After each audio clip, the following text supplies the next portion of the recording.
ساعتە.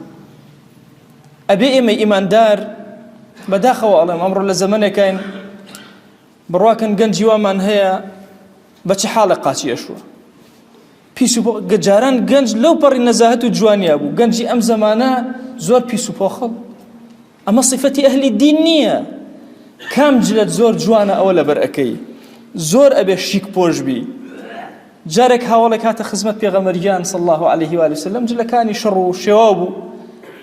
فەرمووی ئەلەکە مالون، ماڵت هەیە تۆ؟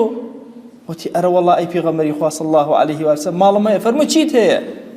فەرمووی وشترم هەیە، مەڕ و مانگام هەیە، وەسائلم باشە الحەمدولله.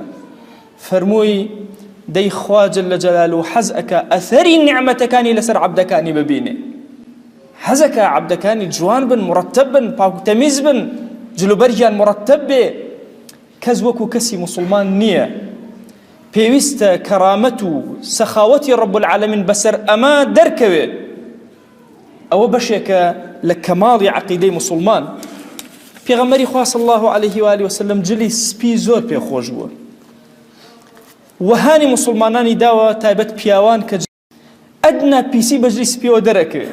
مسلمان دڵی ئەبێ وەکو جلەکانی سپی بێ، جلەکانی ئەبێ سپی بێ، بۆی زوزوو بیشوە، پاک و خاوێنی ڕاگرێت، تەرتیبی کە. ئەمە بەشێکە لە دینی ئێمە. جوان پۆشی، شیک پۆشی بەشێکە لە ئێمە.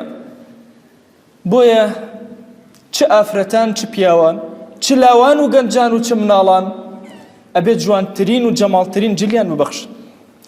مەبەس ئەوە نییە کە ئەگەر نەدبوو ئیتر دنیات لێ بێتەوە یەک.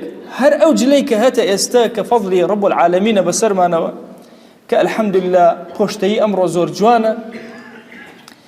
ئەگەر نەتەسەوورکەن هەندێک لە دووەلی ئەفریقی کە ئافرەتەکانیان موسڵمانە بن گەورەترین گرفتیان ئەوەیە ئەوەندە قوماشیان نییە حیجابی شەرعی بپۆشن.